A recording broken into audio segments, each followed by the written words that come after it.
আগতে আমাৰ ষ্টাফৰ সকলোকে মই কৈ থৈছিলোঁ যে বিশেষকৈ আমাৰ হাৰ্টথ্ৰব হিয়াৰ আমঠুক বিশেষকৈ মোৰ বৰ মৰমৰ জুবিন গাৰ্গ তেওঁৰ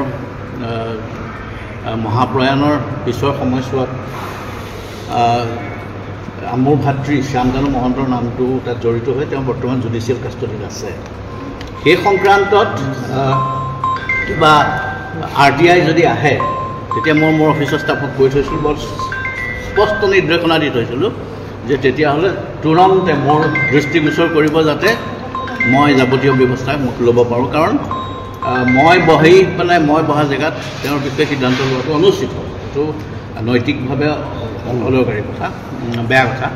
কিন্তু ইমান দিন অহা নাছিলে।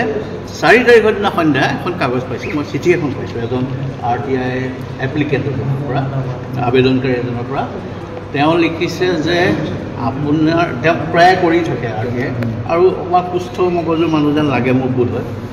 তেওঁ লিখিছে যে আপুনি স্বচ্ছতাৰে কঠোৰকৈ বেয়া মানুহখিনিৰ বিৰুদ্ধে কাম কৰিছে বা পাব্লিক অথৰিটিসকলৰ আপুনি যি কঠোৰ নিৰ্দেশনাৰে স্বচ্ছতা আনয়নত সহায় কৰিছে, আমি বহুত কৃতজ্ঞ। আপোনাৰ ওপৰত আমাৰ পূৰা বিশ্বাস আছে। যাই কি নহওক, এখন আমি নতুনকৈ RTI কৰিছোঁ, কেইবাটাও ডিপাৰ্টমেণ্টৰ বিষয়ে, যাৰ পৰা শ্যামকানু মহন্তকে ধৰি কেইবাটাও নাম কৈছে, বাকী কেইবাটাও বেলেগ বেলেগ অনুষ্ঠানৰ কথাও কৈছে। তেওঁলোকে যিখিনি বিত্তীয় সাহায্য অসম চৰকাৰৰ পৰা পাইছে তাৰ বিষয়ে আমি এটা RTI কৰিছোঁ। আৰু আপুনি যেনেকৈ অন্যবোৰ ক্ষেত্ৰত ইমান নিৰপেক্ষভাৱে কাম কৰি আছে, এই ক্ষেত্ৰতো আপুনি তেনেধৰণেই কাম কৰিব বুলি আমি আশা কৰিছোঁ। আৰু ইত্যাদি ইত্যাদি তেনেকৈ লিখিছে। সেৱা জনাইছোঁ, কৃতজ্ঞতা জনাইছোঁ। আৰু বিশেষকৈ পাব্লিক অথৰিটিজবিলাকে মোৰ সময়ত যথেষ্টখিনি ৰেছপণ্ড কৰিছে। আৰু মই ভাবোঁ এতিয়া মোৰ দিনতে CIC কনফাৰেঞ্চ পাতিলোঁ, অনলাইন RTI ব্যৱস্থা কৰিলোঁ, ঘৰত বহি পেলাই এতিয়া RTI কৰিব পাৰে।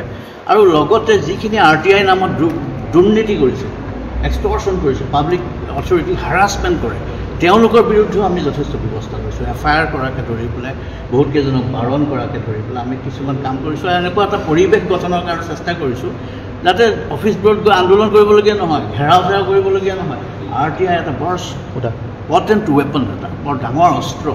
সেইপাত বিশেষকৈ গণতন্ত্ৰৰ প্ৰকৃত ৰূপায়ণৰ কাৰণে, গণতান্ত্ৰিক অধিকাৰ চিটিজেন্সৰ কাৰণে এইটো এটা বৰ বাসুপাত এটা অস্ত্ৰ। আৰু মই মন কৰিছোঁ অসম চৰকাৰে, বৰ্তমান অসম চৰকাৰে এই ক্ষেত্ৰত প্ৰকৃতাৰ্থত যথেষ্ট ভাল ব্যৱস্থা লৈছে আৰু আমাক কেতিয়াও আহুকাল দিয়া নাই, আমাক বৰঞ্চ উৎসাহ জনাইছে। লগে লগে 5 তাৰিখে মই মাননীয় মহামহিম ৰাজ্যপাল, কাৰণ মই ৰাজ্যপালৰ অধীনত কাম কৰোঁ, এই তথ্য আয়ুক্তই মহামহিম ৰাজ্যপালৰ অধীনত কাম কৰে, তেখেতৰ ওচৰত গৈ এই চিঠিখন কুইকলি ড্ৰাফ্ট কৰি পেলাই তাত মই সেই কথাকেইটাকে লিখিছোঁ যে এখন চিঠি পাইছোঁ। দ্য লেটাৰ ছাজেষ্ট ডেট এপ্লিকেণ্টে এখন RTI চিফ ছেক্ৰেটাৰীলৈ লিখিছে about the financial assistance accorded by various departments of the government of Assam to various individuals, organizations including Sri Shyamkanu Mohanto.